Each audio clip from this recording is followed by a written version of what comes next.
you able to do well out there that led to such a good score?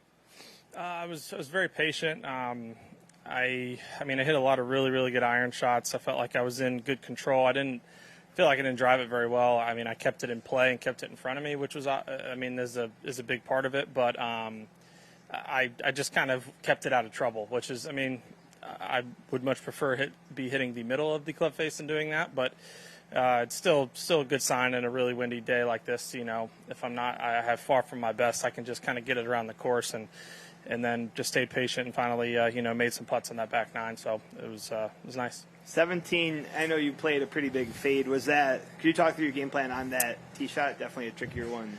Yeah, that's a good example. It's just,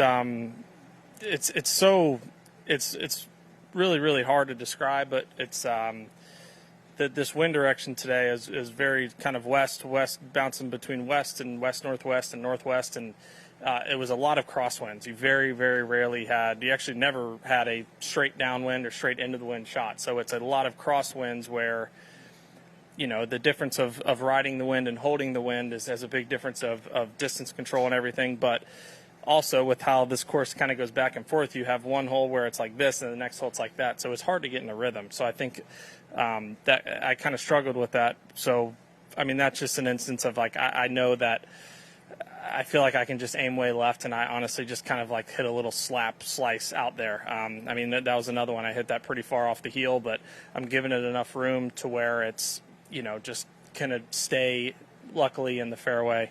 Yeah. So that's not the shot you'd want to hit if you were fully comfortable? Or yes and no. I've hit a shot very similar to that a lot of times off of that tee. It's an awkward tee shot because it kind of asked the distance that it asked for off the tee is kind of like a 5-wood or 4-iron distance, but with such an elevated tee, it feels like the ball's going to stay in the air so long and you want to hit it low. It's just kind of a mental thing, I think, for a lot of us.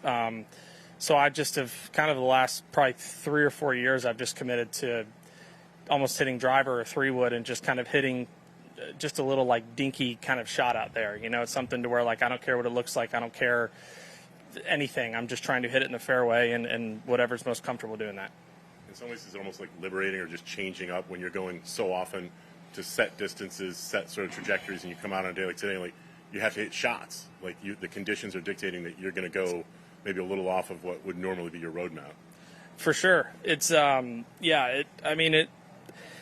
think it's why I have had some good rounds in conditions like this, because I can't really play golf swing. I have to play way more golf, and I can't be worried about, I can't be over the ball thinking about, what it's like here, and if I'm, getting this way or weight one way or another, I just have to, if the wind's blowing 25 or 30 off my left shoulder, I need to figure out how to make it not go right, and I need to keep it lower than this apex, and I need to do, and it's just all feel.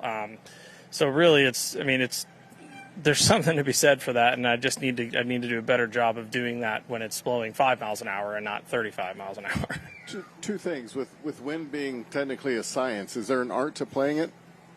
Definitely. What is it?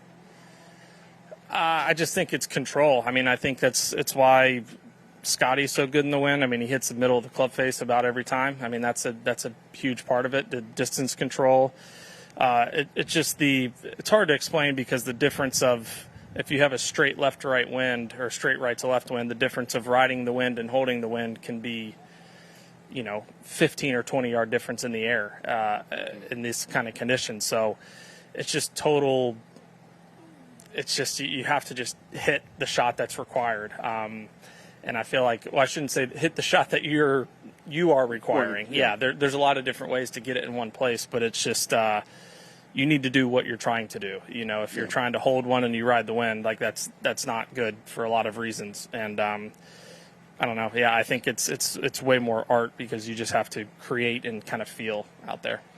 Secondly, you've played this game long enough to have some stinkers every now and then. Is it easy when you have a week like Oakmont to close the chapter on it and move on instead of letting it linger in your head?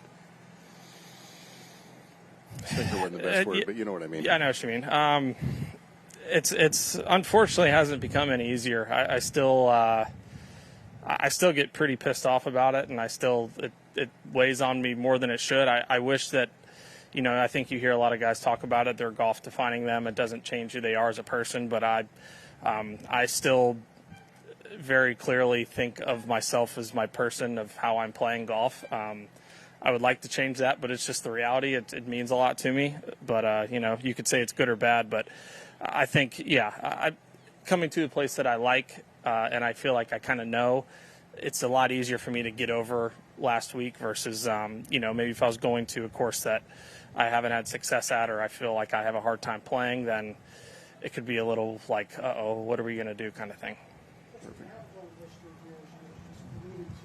What's unique or special about this stop on the tournament? It's a great tournament. I mean, I'm glad that everybody is kind of experiencing it and playing, because I think it's a great tournament, and it's deserved a lot of accolades and a lot of respect from players and fans and everybody. And it's just and now the guys are coming to play it. I think they see it, and it's a really fun golf course, especially after the week after the U.S. Open. That can sometimes not be that fun. It feels like a little bit of a relief, but it also still, obviously requires a lot, but it's a totally different kind. Did you take any time off after the U.S. Open? Like, did you spend any time without touching a club? Sunday I did. I went out and practiced a good bit Saturday because I felt like I was, obviously I felt like pretty terribly, but I just wanted to get some work in because I felt like I was really close and just kind of I just wasn't sharp. I mean, I hit a lot of really, really good shots, and it's still kind of similar now. I just am hitting, in my opinion, too many shots that aren't good enough. So it's just kind of tightening that up, and so that's what I try to do, and I took Sunday off, yeah. So going back to Doug's point a little bit about the art and the science of it, how long did it take you to sort of develop either the trust in what you were trying to do when you would play in games like this, or to just sort of know that these are the shots that are sort of required? This is how I need to contend with a day like today.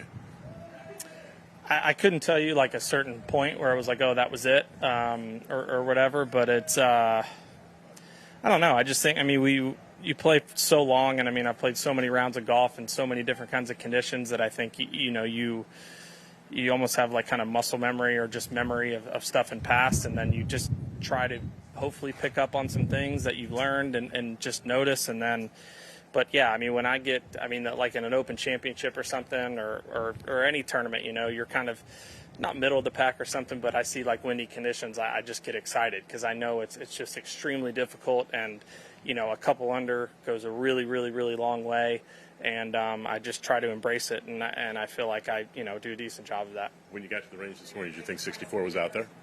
I always think it's out there, yeah. For you it is.